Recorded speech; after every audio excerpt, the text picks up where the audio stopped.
Hi everybody, thank you so much for joining me here today at Re-Written Vintage Homestead. I hope you guys are all having a great week so far. It's really windy outside and so I'm still reading books and going through my little mother's library while I'm getting over being sick. So I thought we would go through another book that is one of my standards. And you know, when you were younger, you had heroes, probably.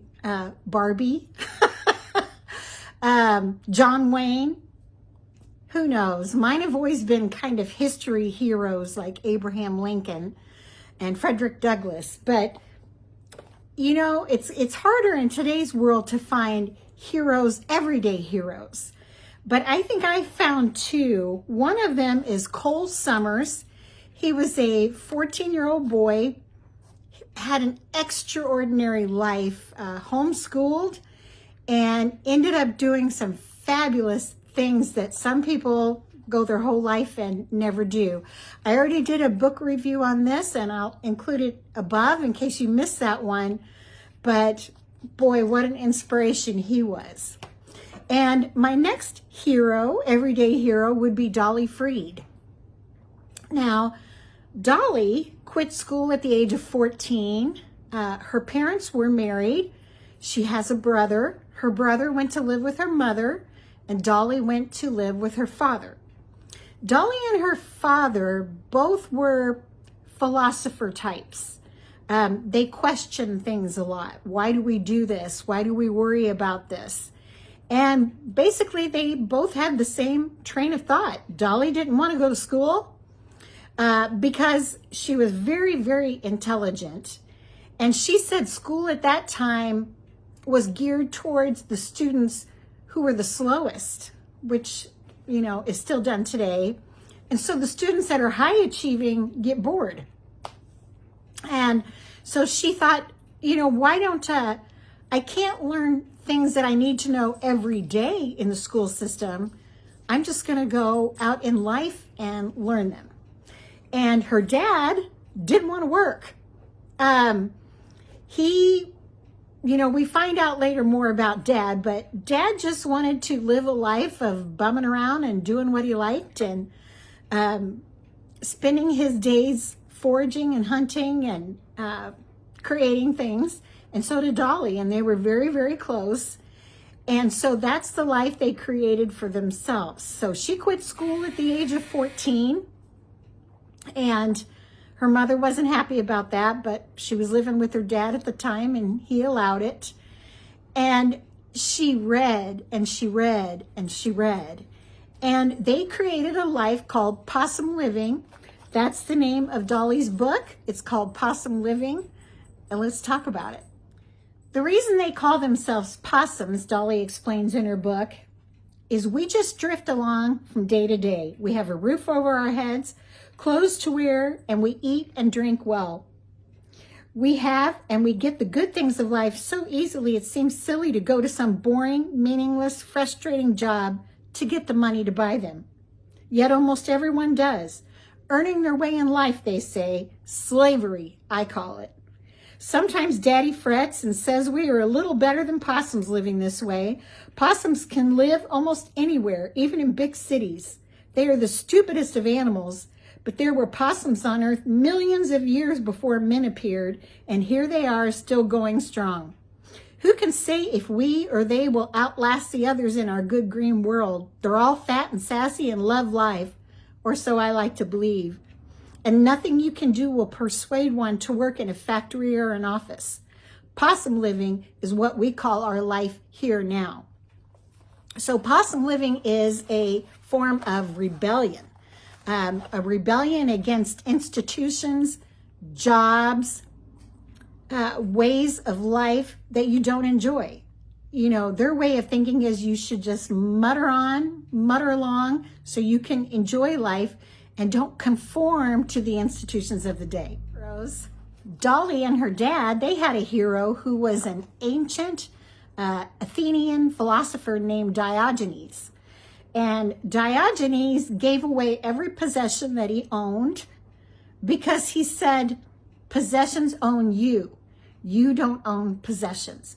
So he lived a life much like Dolly and her father. And she gives the example that Diogenes carried a cup with him everywhere he went to for drinking purposes. Yet one day he saw a young boy take a drink and put his hands like this to get the water to his mouth. So he threw his cup away because you don't need it. So he had no possessions. He slept. They had huge, huge jars, urns in ancient Greece. And he would sleep inside of those. He didn't have a home. And some people followed him around and really thought he was the next Forrest Gump. But basically, he just didn't want to work. And so, but Dolly and her dad thought he really had the answer to life. So I live on just a little over an acre, and I call myself a homesteader. There are people that live on a quarter of an acre that call themselves homesteaders. And then there are people who have many, many acres. And what makes us homesteaders? Well, we try to cook our own food. We have our own gardens. We try to be as self-sufficient as we can. We try to feed the earth. Some have animals and raise their animals for self-sufficiency reasons. So that's what homesteading is about. You don't have to live on property. You can do that in an apartment. You can do that in a trailer. You can do it wherever you're planted. Bloom where you're planted. But basically, it's just old-fashioned living in today's world. Well, Dolly was 18 at the time she wrote this book, and it was in the late 70s, so I would have been her age as well.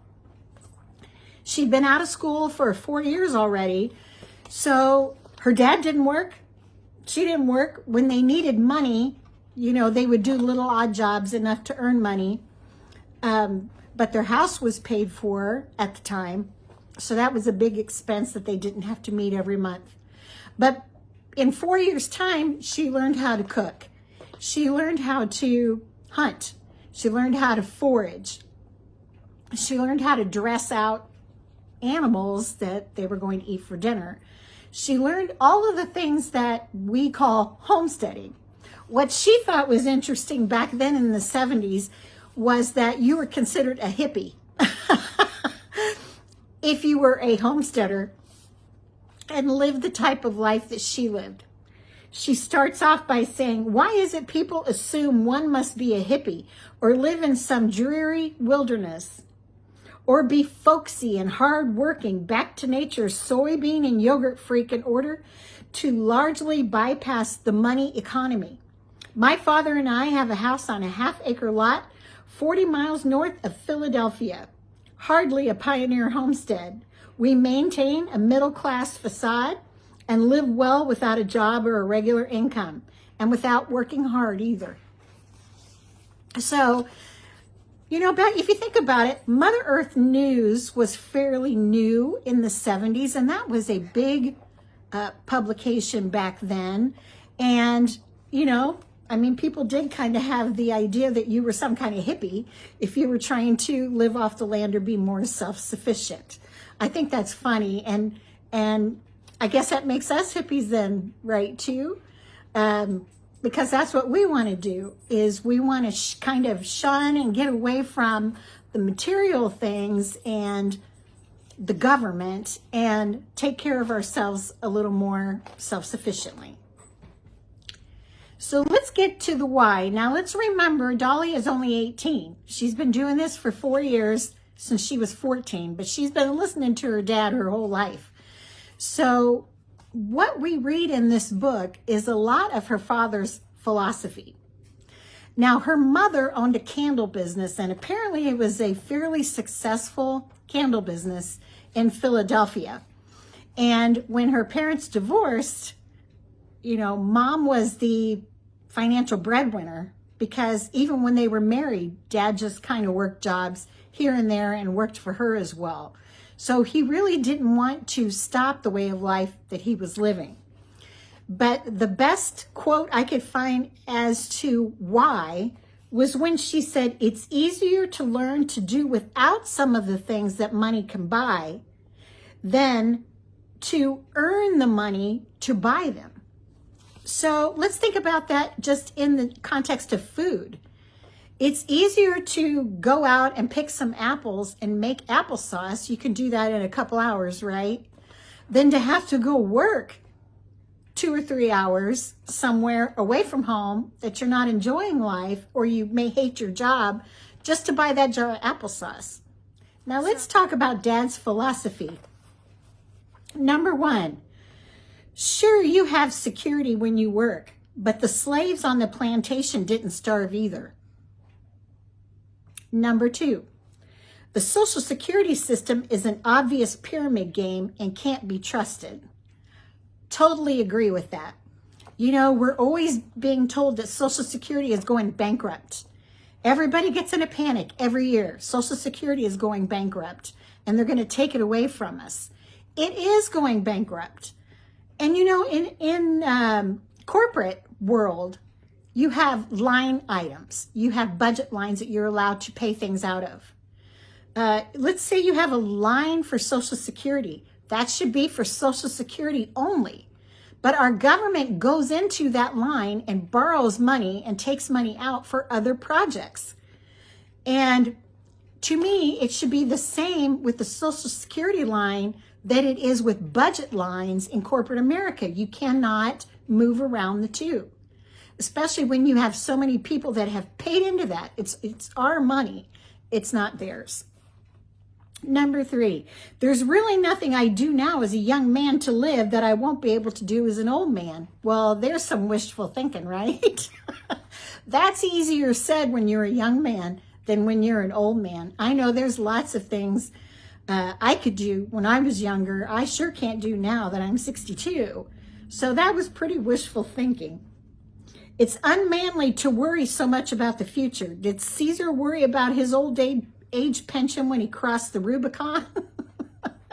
I don't know. I think that's a sign of being a man, more or less, is when you do worry about your family and worry about the future. Jesus clearly and specifically taught against concern for the future. Like it or not, it's unchristian to plan for the future. And I have heard a lot of people say this whenever you're worried about something or you have a concern or you're thinking about the future, is leave it in God's hands. Take it to God in prayer. And I agree with that. But God also said, don't sit on your butt and wait for things to happen. You need to do what you can too to reach your goals and to plan for the future. He didn't say it exactly like that, but you get what I mean. And the next one, I refuse to spend the first 60 years of my life worrying about the last 20. And I agree with that. How many times have we heard about someone working 30, 40 years? They finally retire. They're going to travel, spend time with their spouse, take it easy, sleep late, and then they die within 2 years. So they've spent their whole life working, and those retirement years, you know, they didn't get to enjoy. So that's why you have to do what you can to find those pockets of time that you can enjoy when you're not working or you're not doing those things that you don't enjoy. You have to find love and peace and happiness where you can. And then this one is the most blatant. Dolly will take care of me. So when all else fails and I can't take care of myself when I'm an old man and I don't have any money, Dolly will take care of me. So how did they live this kind of life? Well, like I told you before, their house was paid for. They go into some detail about how they got their house at, I think they called it a fire sale, something like that, to where basically it was a real fixer-upper that wasn't going to sell anyway. They bought it, and then they fixed it up little by little with things that they could find and scourge around and find. And he had some money after the divorce. They spent it on the house, and that's how they did that.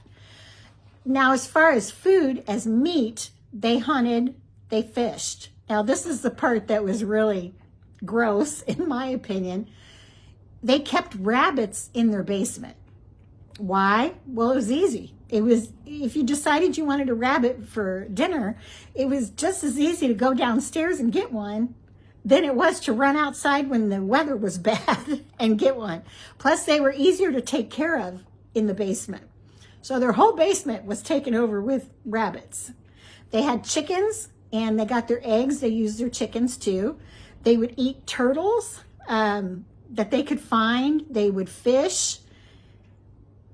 Any kind of meat. I suppose when you're hungry, which I'm sure they were sometimes, any kind of meat will do. Dolly and her dad also put out gardens, and they would forage for food. And Dolly wasn't allowed to plant flowers. Her dad would mow them down because they had no useful purpose.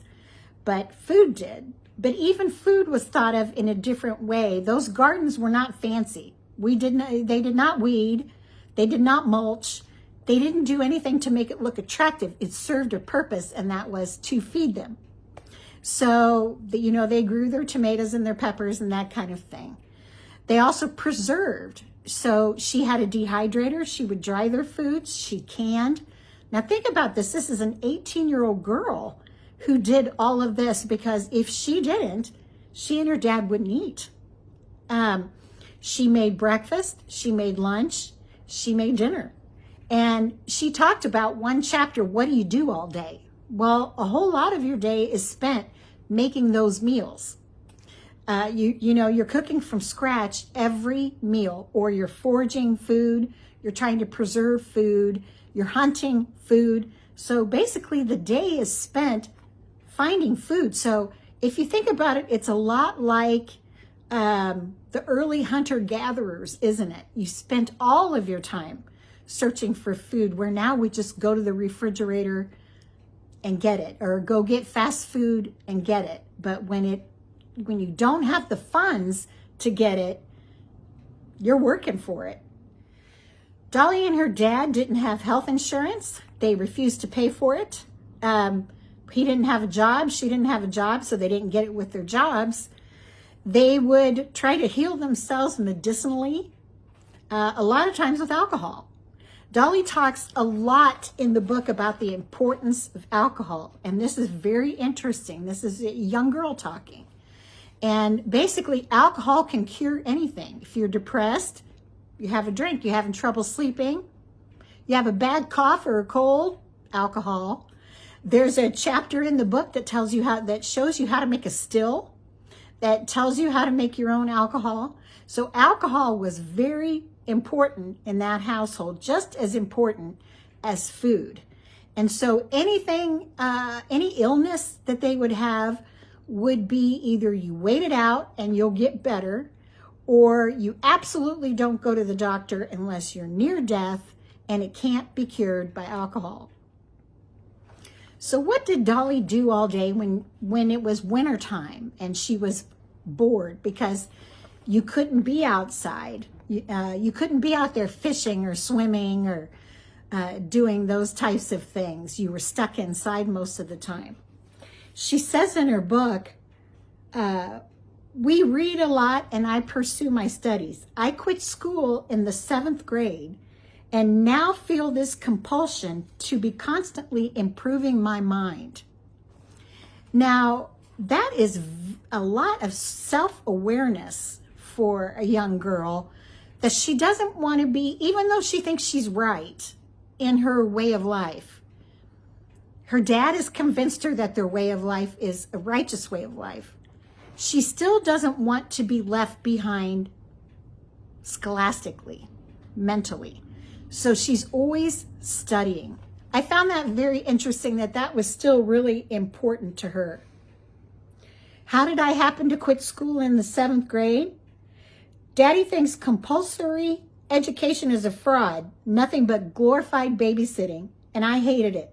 So he simply told the principal we were moving to California and I never went back.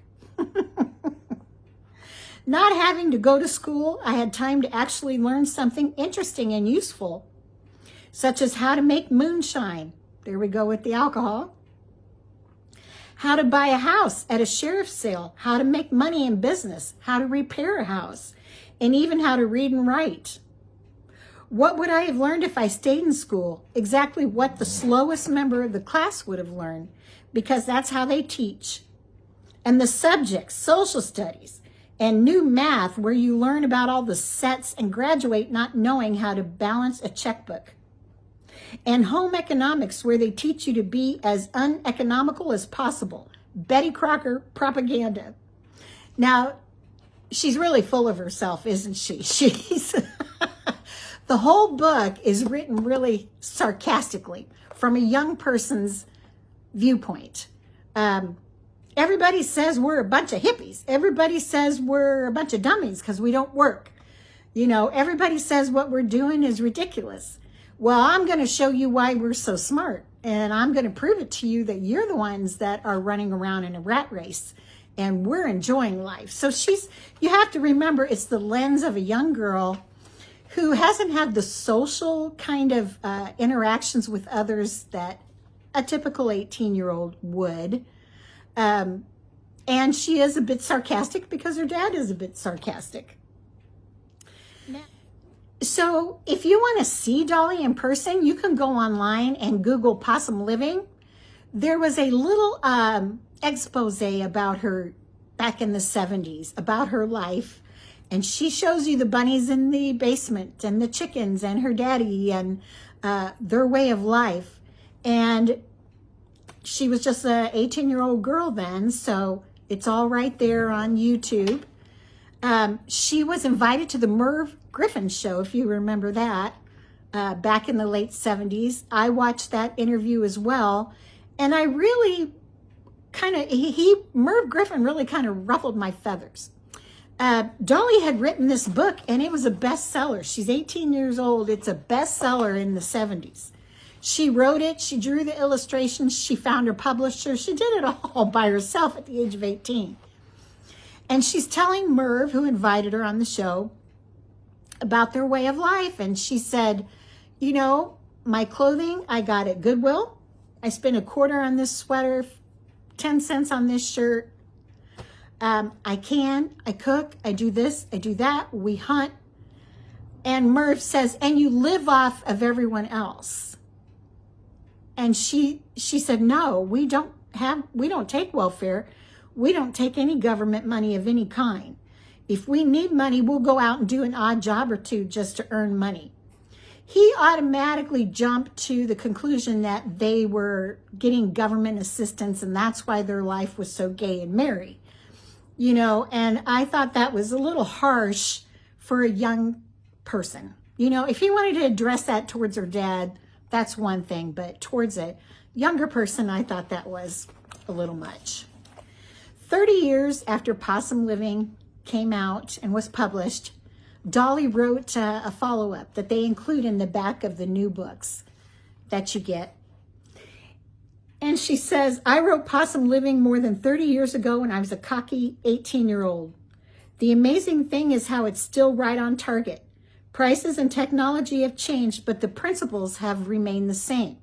And that's that self-reliance gives you mental security. And that's true, doesn't it? If you know you have food put away in your pantry, if you know how to cook, you know how to preserve, you know all of these things, you're not in such a panic if you can't get to the store right away. You feel a little sense of security. You know that if you have to, you can do this. If you have to, you can do that. If the banks close tomorrow, you have a way of making it for a while. You know, it's not the end of the world. So it really does give you mental security. And she goes through a lot of the things that she had said previously, you know, years ago. And a lot of it still rings true. But she was big enough to admit a lot of it was written by a person who hadn't been out in the world and lived on her own and was seeing it from her dad's point of view. So some of it wasn't correct for today's way of living. Now, the reason that Dolly ends up being one of my heroes is because at the end of the story, you find out what happened afterwards when she got older. And it's very, very interesting and admirable. But you find out that Dolly blew the coop eventually. She wanted more. You know, she was always working on her mind and didn't want to be left behind. She didn't graduate high school, so she went and got her GED. Well, after that, even that wasn't enough. She wanted to go to college. Why? She wanted to be a NASA engineer. You know, and I think that was just to prove to herself she could do it. So she set that goal. She studied and she studied and she studied and applied to colleges and got in. And she eventually became a NASA engineer. Can you believe it? She said, eventually I wanted to do more and be part of the bigger picture. That's why I wrote Possum Living and why I eventually moved on from it. She wanted to be outside of that little cocoon that her and her dad had built. She wanted to be part of the world and to make a huge contribution. That's why she wrote the book, and that's why she went on from the book. That's why she chose to be a NASA engineer, and by golly, she did it. So Dolly explains that one of the key concepts of Possum Living is that small steps can bring on big changes. You know, if you want to save money, start small, put a little bit away as you can afford, and eventually you'll have a good amount. If you want to get away from the job you hate, get some extra training, work your way up at work. Always be looking for that next opportunity, but small steps lead to those bigger, rewarding things that come in life. She said, the same process helped me to become a NASA aerospace engineer. I couldn't afford to go to college, so I worked very hard and saved money. Not having a high school transcript, I knew my acceptance to college was going to be based on my SAT scores. I bought a study book, and for 1 month, all I did was study for the SATs. With good scores in hand, I was accepted to several universities, but I couldn't afford most of them. It never occurred to me to ask for a scholarship. Dad had beaten it into my head that it was not honorable to take money you hadn't earned or weren't going to repay. During my first 2 years, all I took were liberal arts classes at inexpensive schools. I knew I wanted to work at NASA, so I called their personnel office and learned that they were only hiring co-ops. Co-ops are students who work in their field for a while to earn college credits. In my 3rd year, I transferred to a private school with a co-op program. The school didn't have an agreement with NASA where I wanted to work, so I called Langley's co-op office and got them to agree to open a contract with my school. Sure enough, I became a co-op and was eventually hired by NASA full-time. Isn't that something? She found a way. She found a way to get her GED. She found a way to study for the SATs. She passed the SATs.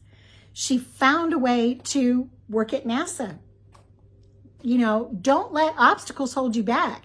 You don't have money. You don't have support from other people. You don't have references. She didn't let it stop her. And Cole Summers didn't let it stop him. You know, they found their way in life by the grit of their teeth, and they just did it. There's a chapter at the end of the book called Be Wary of the Shoulds. Now, here she was working as a NASA aerospace engineer. You know, she was making good money. But you know what? She met that goal. She conquered that mountain. And she found, this isn't what I want to do. This isn't what fulfills me or makes me happy. I got to be outside. I have to be with nature. I have to be growing things. So in some ways, Dolly changed a lot as she matured. But in other ways, she stayed the same. You know that saying, the more things change, the more they stay the same. That's kind of how it was with Dolly. She was still who she was, and you couldn't take that out of her. But she talks about how you should be wary of the shoulds, and those are things that you tell yourself. She said, my husband grew up in a tight-fisted family And yet sometimes he'll say, I work hard. I should be able to have. You know, who hasn't said that to themselves? I have worked 30 years. I should have a bigger house. I should have a nicer car. You know, I work in a professional job. I should have nicer clothes. You can't look at life that way. You have to look at what you do have and appreciate what you do have and appreciate the lessons you've learned and be content. You have to learn how to be content with what you have. You'll drive yourself crazy thinking about all of the shoulds. And so she stayed away from the shoulds when she decided to leave NASA and go to work doing conservation.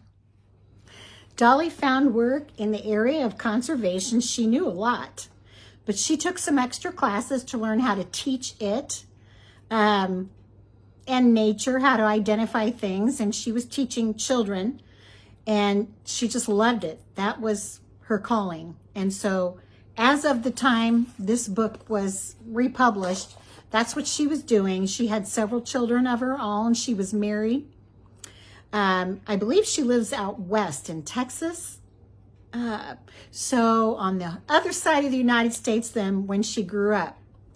She tells us about her dad. Her and her dad parted ways. Now, they were very, very close, but Dolly said the time came as she wanted to grow and get out of that cocoon, you know, her dad didn't like it. Remember when he said, if all else fails, Dolly will take care of me? Well, Dolly grew up and she wanted more for herself. And that was probably very threatening to him and made him feel very insecure. He was losing his best friend and his caregiver. So what was he going to do? Not only that, but he was an alcoholic. That's why the alcohol was always so important. He always had to have alcohol there. And a lot of times that was stressed as more important than food. So we find out that Dad probably couldn't hold a job because he was an alcoholic and he just wanted to drink most of the time and putter around and do his thing. That's probably why Mom and Dad divorced too. So you find out a lot about Dad. He got aggressive. I think as he got older, she said he pulled a gun on her brother, and she tried to reconcile with her dad, but she said it didn't go well. So, you know, there comes a point where you have to live your life, and that's what she did. That part is very sad. She heard that he had passed away. She wasn't there when he passed away, but that part's very sad. But, you know, she grew. She grew. And they could have probably still had a wonderful relationship had he not become aggressive. 9 years after her 30-year update on Possum Living, Dolly did another update. She wrote a great little excerpt called A Final Bit of Wisdom. I aim to be a good person because it makes me happy. It makes people around me happy. It makes society work better. And it helps to create the type of society in which I want to live.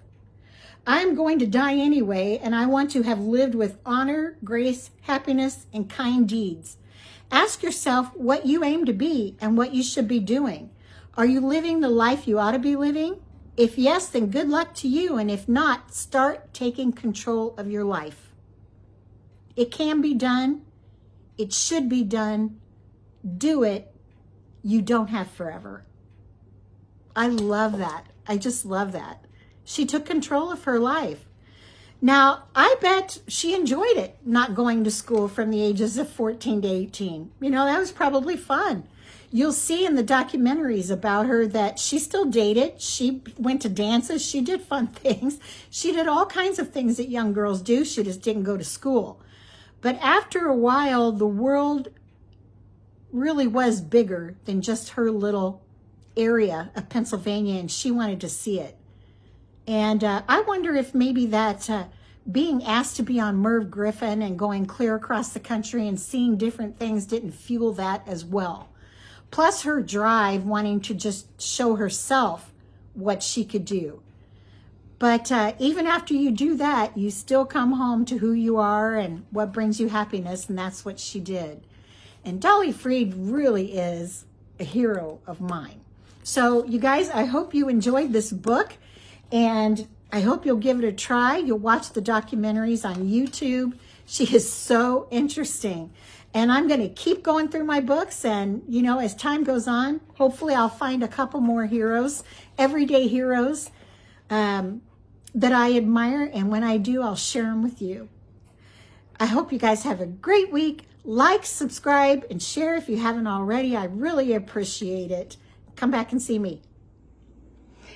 These are my plants. Let's do a little update here. I planted these about 5 days ago, and they're popping up now. These are my pickling cucumbers. These are just poking out. I've never had these before, but they're called the Abraham Lincoln tomato. And they grow in clusters of 3, and they're supposed to be really delicious. I have more beefsteak tomatoes here. They're not up. Look at these cucumbers. Man, they want out of that dirt. They're just pushing and pushing and pushing. I have more cucumbers back there and there. And I can tell by some of the mounds here, I've got celery coming up. These are my California Wonder peppers back here. Jalapenos, banana peppers up here. Roma tomatoes over here. Carnival peppers over here, and yellow peppers back there. This that hasn't come up is milkweed.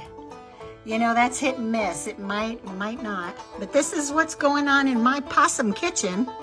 Let's go look at my possum bedroom.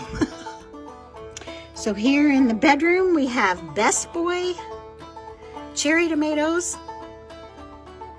jalapenos,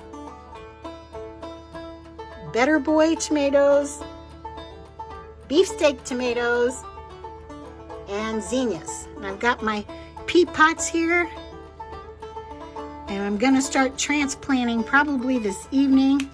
I bought some popcorn. That's gonna go out in the garden when I start planting. I still have a couple weeks yet for the zone that I live in. But yeah, this is possum living, guys. When you have plants strewn all over your house.